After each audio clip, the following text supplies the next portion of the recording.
chez Aston Martin pour remplacer Sebastian Vettel.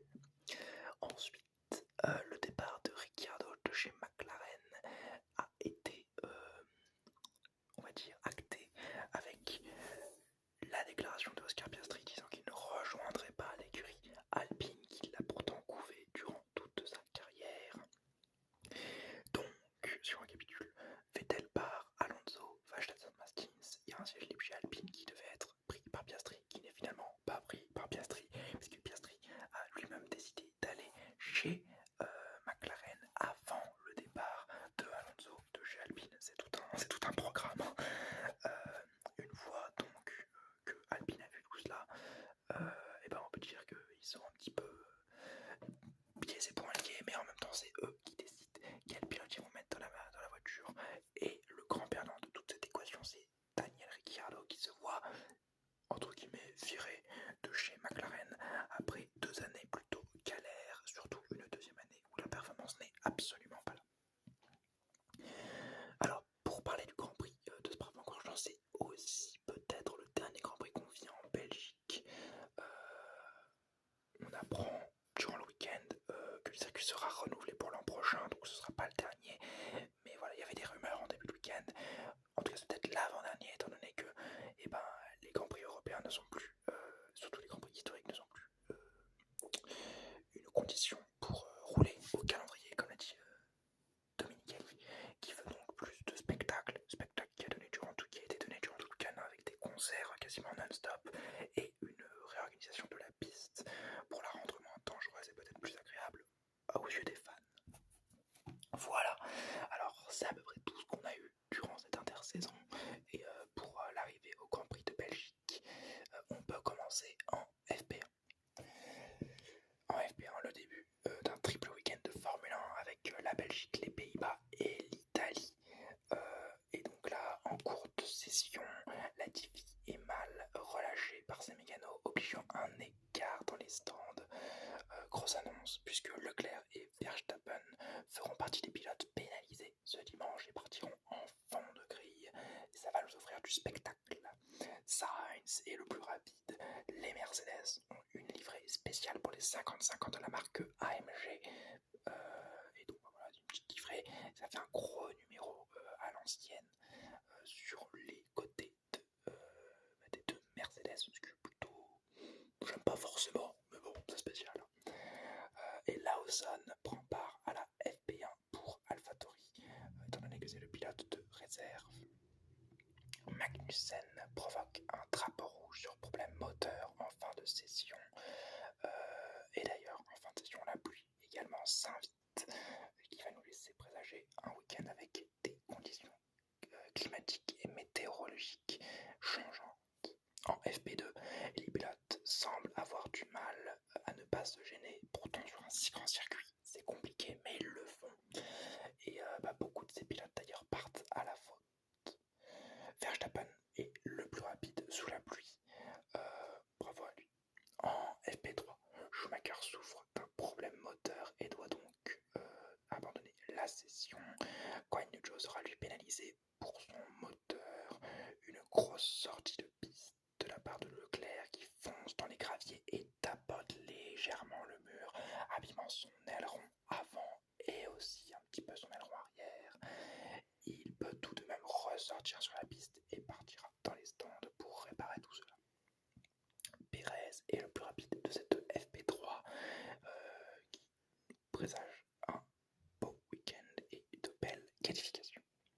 En Q1, la qualif est un petit peu retardée à cause d'un accident en Porsche GT Cup juste avant, qui nécessite la réparation des rails. Les Mercedes ont du mal au premier passage et à la fin de cette Q1, Tsunoda se rate en bloquant les roues et est éliminé, tout comme Bottas, Magnussen, Latifi et un malchanceux Vettel à 2 millièmes de Mick Schumacher qui passe en Q2, très décevant pour l'Allemand, le quadruple champion du monde allemand et pas le fils du septuple champion du monde. En Q2, beaucoup de pilotes sont pénalisés, qui sont pénalisés pour le dimanche, participent à la Q2 et certains roulent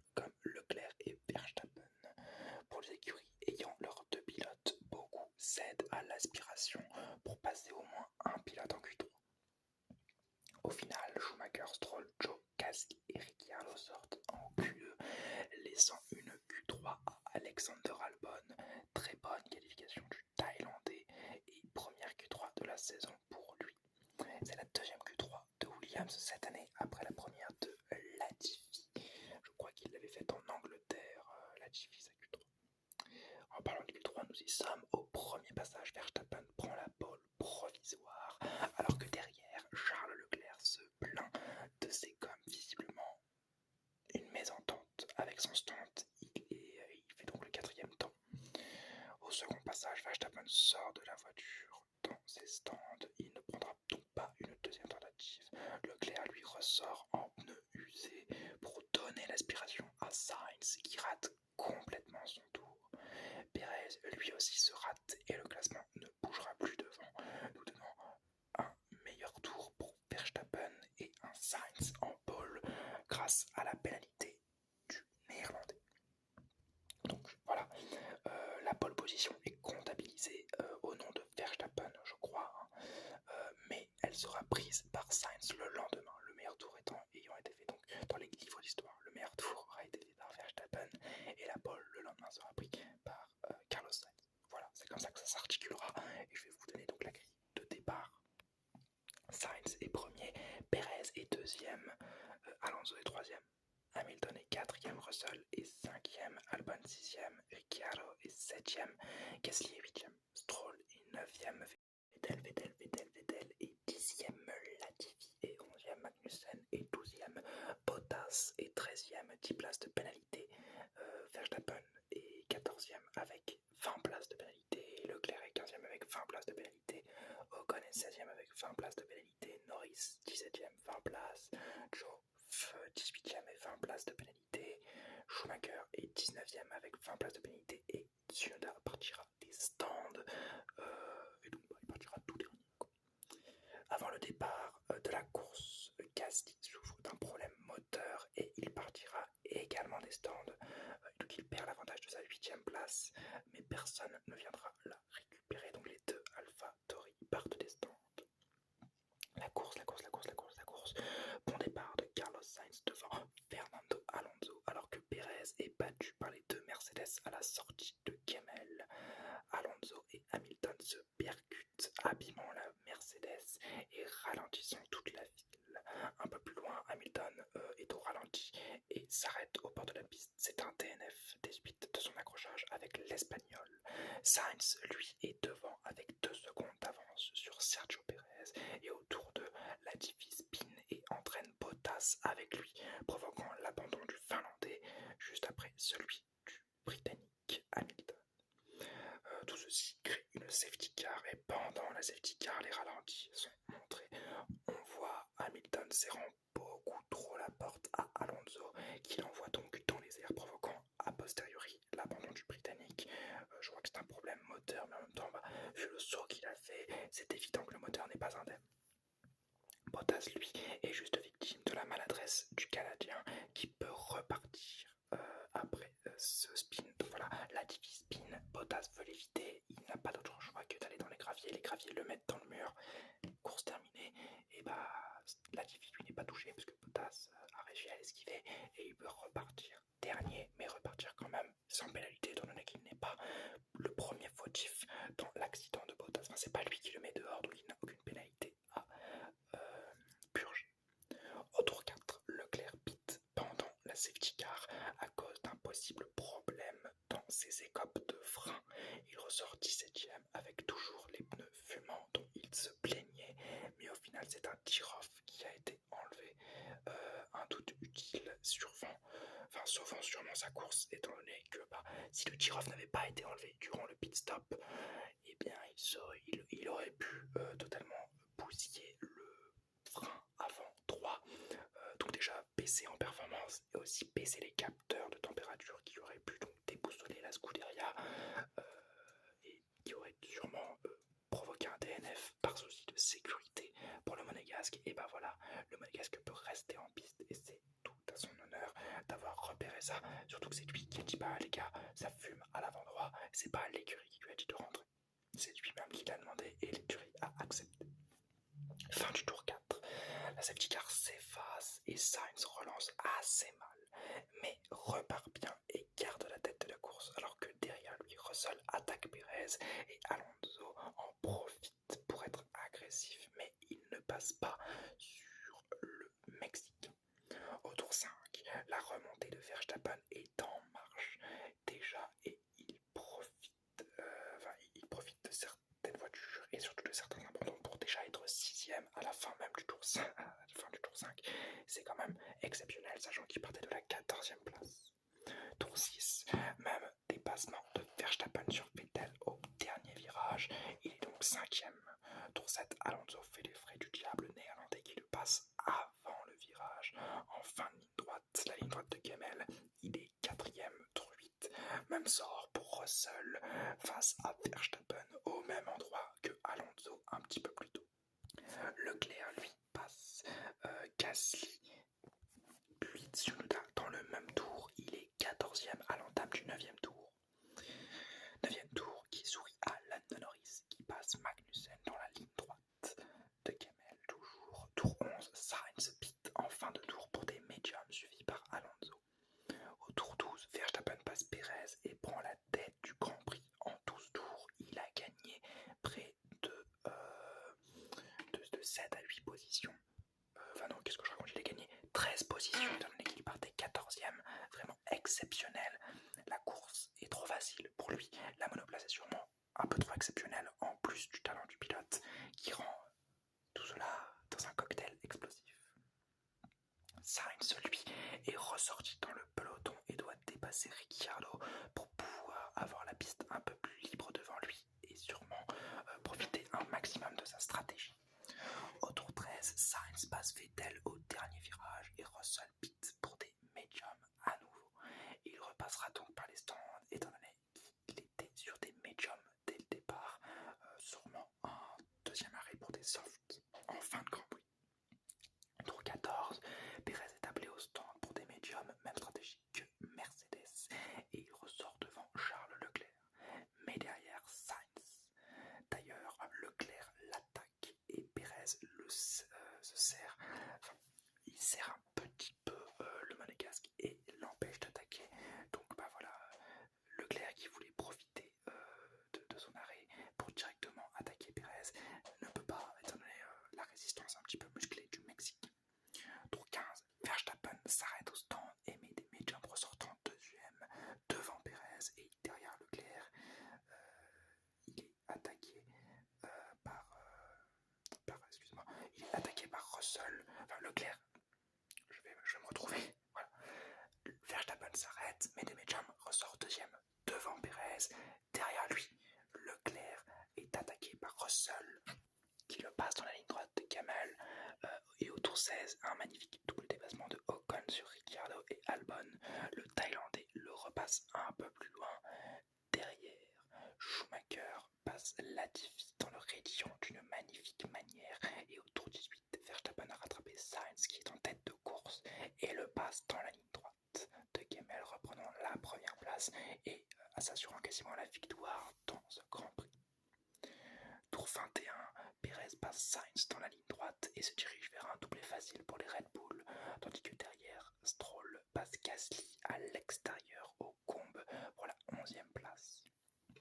Tour 26, Sainz pit car sans rythme et il repart en dur. Il est également suivi par Charles Leclerc pour des médiums devant le peloton formé par Albon. Tour 28, l'abrasion des pneus est forte et oblige quasiment tous les pilotes à un deuxième arrêt au stand, comme Sergio Perez durant le tour 28, qui ressortira troisième devant Sainz, et Alonso qui pite un peu plus tôt et qui remonte bien avec sa nouvelle gomme, faisant quelques dépassements sur Joe, Norris et Ricciardo. Tour 31, Verstappen s'arrête et ressort premier à 8 secondes de Perez. Il a course gagnée, tandis que Leclerc dépasse Vettel au DRS dans la ligne droite de Kemmel pour la 5e place et vise Russell 13 secondes devant lui. Tour 35, Ocon passe sur Vettel et Gasly dans la ligne droite de Kemmel, un remake de Schumacher à Hakkinen en 98 avec un Ocon devant cette fois-ci et un Vettel qui repasse Gasly qui l'avait dépassé un petit peu plus tôt. Tour 43, Leclerc s'arrête pour des softs, c'est son troisième arrêt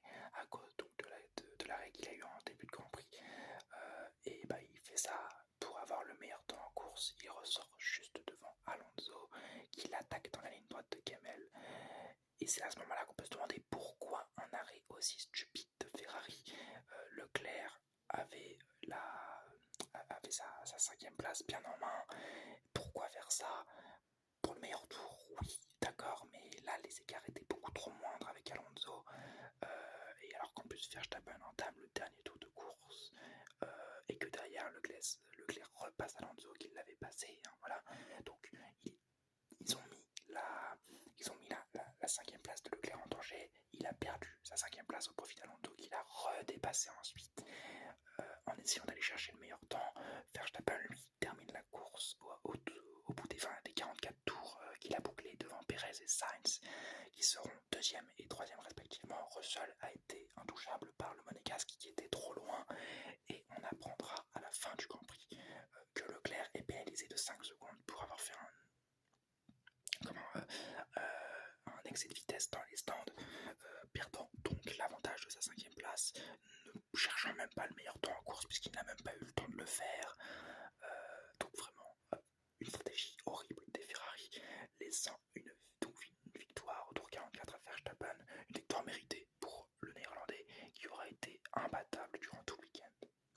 La grille d'arrivée donc, Verstappen 1er, Perez 2e, Sainz 3e, Russell 4e, Alonso 5e, Leclerc 6e, avec 5 places de pénalité, Ocon 7e, Vettel 8e, Gasly 9e, Albon 10e, Stroll est 11e, Norris est 12e, Tsunoda est 13e, Joe est 14e, Ricciardo est 15e, Magnussen 16e, Schumacher 17e, Latifi 18e et Bottas 19e, DNF, comme Hamilton 20e, DNF, les deux pilotes qui ont été éliminés dans les premiers tours de course. Les enseignements de cette course, ils vont être assez longs, mais imbattables. Les Red Bull, surtout Verstappen, remonter de la 14e à la première place, c'est énorme, quoi. C'est une super remontée. Il n'y a que très peu de pilotes qui font ce genre de choses. Il y a Hamilton, il y a Alonso, et Raikkonen aussi. Voilà, c'est à peu près tout dans la F1 moderne. Des pilotes qui font de si belles remontées, donc vraiment bravo à lui. Tandis que Perez est le plus prenable, est un peu plus prenable, il est un peu moins rapide, mais il est 2e quand même. Sainz n'aura pas réussi à le rattraper et il aura fait une très bonne course en tant que numéro 2. Il se sera bien écarté pour laisser passer Verstappen au premier relais. Vraiment bravo à lui. Ferrari moyenne et à tous les niveaux. Leclerc, bon sans plus. Sainz, pas convaincant. Plus les 5 secondes de Leclerc qui le mettent dans la merde. Et une stratégie aux abois. Bon, on commence à être un peu désespéré et je crois que le stand de Maranello a oublié le championnat du monde depuis un certain temps. Mercedes amputé, mais ils gagnent quand même des points. En fait, ils sont amputés d'Hamilton qui partait pour un bon Grand Prix. Ils ramènent des points grâce à Russell, toujours. Hamilton a reconnu son erreur à la fin du Grand Prix. Il a dit qu'il avait un petit peu trop serré Alonso, c'est vrai. Russell prend pas un podium, mais encore dans le top 5. La régularité de ce mec, c'est exceptionnel. Tandis que les Alpines sont plutôt bonnes, voilà, une 5e place pour Alonso, pourtant très très endommagé à cause de l'accident en début de Grand Prix face à Hamilton, un Ocon 7e qui aurait même pu aller chercher la 6e position de Leclerc, franchement pas mal du tout. Donc des bonnes Alpines et surtout une petite radio énervée de notre ami Alonso qui a dit après son accident avec Hamilton, ce mec ne sait que conduire en étant premier, il ne sait pas conduire dans le midfield. Unpopular opinion, je pense qu'il a raison. Les années 2011, 2012, 2013 nous l'auront prouvé. Les 3 leaders sortent du dur, voilà. Vettel, Gasly et Albon dans l'ordre. Les 3 leaders d'écurie, je parle bien évidemment de leurs écuries, vont chercher des points. Vettel, la 8e place, Gasly, la 9e et Albon, la 10e. Des très bons points pour Williams qui en manque cruellement. On espère que... On sait déjà qu'Albon a été prolongé, donc c'est une très bonne chose. Gasly aussi l'a été, mais avec la place libre à Alpine, il y a des petites rumeurs qui tournent autour de lui. Et Vettel, on espère qu'il fera un joli baroud d'honneur pour la fin de sa saison. Ça dénote totalement avec les McLaren et les Alfa Romeo, qui depuis un certain nombre de Grands Prix, l'Alfa Romeo, il n'y a plus rien. Les McLaren, c'est en demi-teinte tout le temps. En l'occurrence, ça aura été mauvais week-end, 12e pour Norris et Ricciardo 15e, c'est pas génial. D'ailleurs, au revoir Ricciardo. J'espère, déjà au revoir Ricciardo, c'est même j'espère qu'il ne sera plus chez McLaren l'an prochain. Et unpopular opinion une nouvelle fois, j'espère qu'il ne sera plus en F1 tout court l'an prochain. Je pense qu'il a fait son temps.